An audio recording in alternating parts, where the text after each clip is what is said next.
Assalamualaikum warahmatullahi wabarakatuh.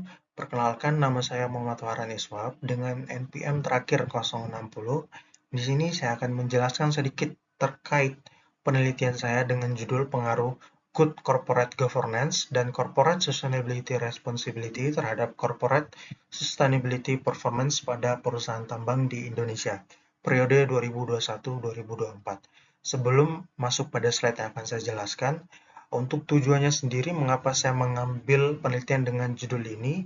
Karena saya ingin menguji dan meneliti apakah GCG dan CSR ini memiliki pengaruh signifikan terhadap corporate sustainability performance.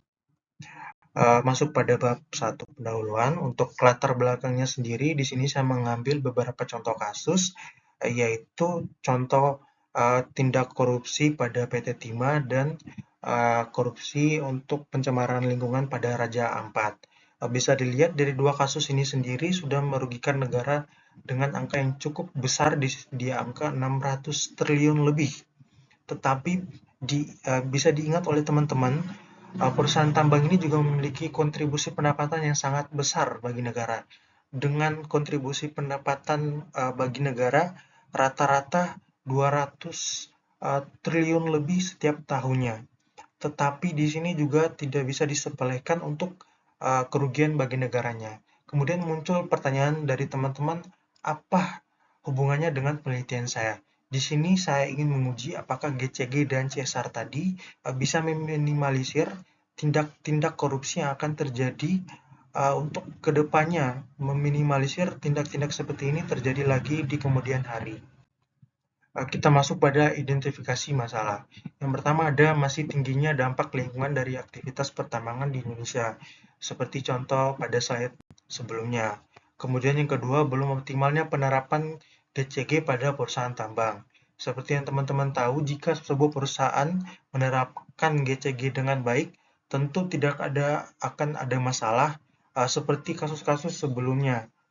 Kemudian untuk identifikasi masalah yang ketiga, adanya pelaksanaan CSR yang cenderung bersifat formalitas. Seperti yang kita ketahui sekarang, teman-teman, untuk CSR sendiri ini sudah diwajibkan oleh negara untuk sebuah perusahaan harus membuat laporan keberlanjutan, terutama pada perusahaan yang terdaftar di BI atau IDX. Tetapi bisa dilihat sampai dengan sekarang, CSR ini cuma bersifat formalitas.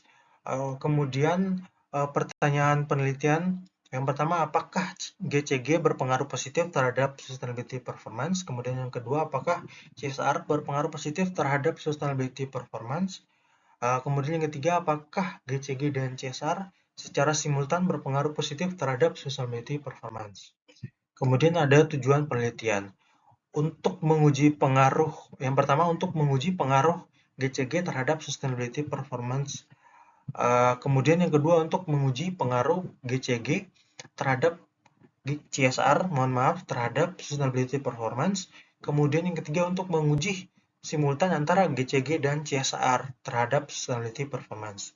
Kemudian untuk manfaat penelitiannya, yang pertama bagi perusahaan, hasil penelitian ini dapat menjadi masukan dalam meningkatkan penerapan GCG dan CSR untuk mendukung kinerja keberlanjutan perusahaan mereka. Kemudian yang kedua, bagi investor dan pemangku kepentingan, hasil penelitian ini dapat menjadi bahan pertimbangan dalam menilai kinerja jangka panjang perusahaan.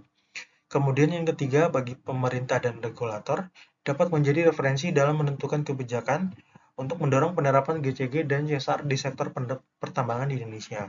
Kemudian yang keempat, ada bagi penelitian selanjutnya, dapat menjadi referensi dan dasar penelitian untuk meneliti variabel atau sektor yang berbeda tetapi dengan jenis penelitian yang sama.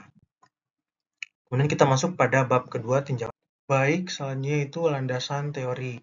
Di sini untuk teori utama yang saya gunakan yaitu triple bottom line theory, di mana pada teori ini menjelaskan sebuah perusahaan itu tidak hanya harus mementingkan profitnya, tetapi harus mementingkan yang pertama itu adalah people, kemudian yang kedua ada planet, kemudian yang ketiga terakhir itu terkait profit, di mana perusahaan itu harus mementingkan tiga indikator utama ini.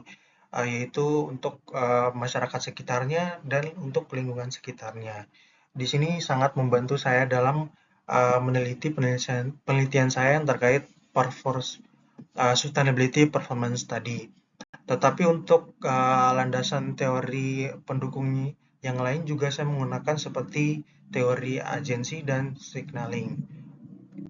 Yang selanjutnya penelitian terdahulu. Seperti yang bisa teman-teman lihat pada layar, di sini adalah 5 penelitian terdahulu. Untuk penelitian utama yang saya gunakan sebagai kerangka berpikir saya dalam penelitian saya, itu pada penelitian nomor 1 yang dilakukan oleh Bambang Cahyadi dengan judul Good Corporate Governance dan Corporate Sustainability Performance in Indonesia, a Triple Bottom Line Approach.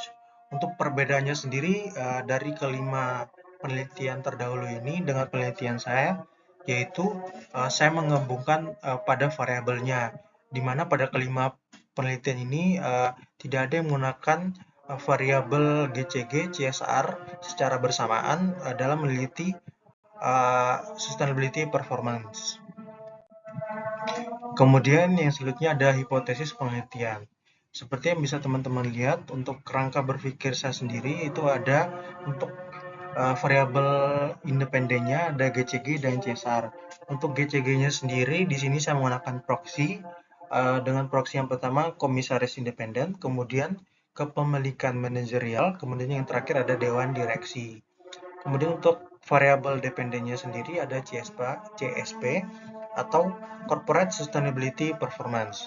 Untuk hipotesisnya, yang hipotesis pertama ada good GCG berpengaruh positif terhadap sustainability performance. Kemudian untuk hipotesis kedua, CSR berpengaruh positif terhadap sustainability performance. Kemudian untuk hipotesis yang terakhir, GCG dan CSR secara simultan berpengaruh terhadap sustainability performance. Baik, yang selanjutnya kita masuk pada bab ketiga, meteorologi penelitian.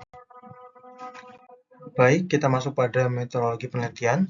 Untuk populasinya sendiri, di sini untuk saya menggunakan perusahaan tambang di Indonesia. Mohon maaf, di sini dengan periode 2021 sampai dengan 2024. Untuk sampelnya sendiri, di sini saya menggunakan perusahaan tambang yang terdaftar di BEI. Kemudian untuk jenis dan teknik sampling, di sini saya menggunakan data sekunder yang saya dapatkan dari BEI tadi dengan teknik purposive sampling. Dan teknik analisis yang saya gunakan yaitu regresi linear berganda.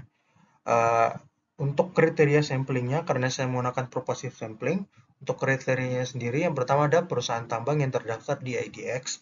Kemudian untuk yang kedua, perusahaan tambang yang secara konsisten membuat laporan tahunan, terutama pada periode 2021 sampai dengan 2024. Kemudian yang terakhir ada perusahaan tambang yang secara konsisten membuat laporan keberlanjutan, terutama pada periode 2021 sampai dengan 2024.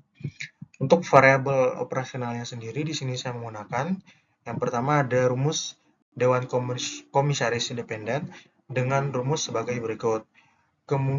Yang saya dapatkan dari penelitian Masito dan Hidayah pada 2018. Kemudian rumus yang kedua yaitu Komisaris Independen dengan rumus sebagai berikut, yang saya dapatkan dari penelitian Sari et al. 2020. Kemudian rumus yang ketiga di sini Dewan Direksi dengan rumus sebagai berikut yang saya dapatkan dari Global Reporting Initiative 2022. Kemudian rumus yang terakhir yaitu menghitung indeks CSR dengan rumus sebagai berikut yang saya dapatkan juga dari Global Reporting Initiative 2022. Kemudian yang selanjutnya ada untuk teknik analisisnya, di sini saya menggunakan regresi linear berganda dengan rumus sebagai berikut, dengan keterangan Y di sini sebagai kinerja keuangan, kemudian di sini alfanya sebagai koefisien konstanta, kemudian beta 1, beta 2, dan beta 3 sebagai koefisien regresi, dan E-nya untuk sebagai error.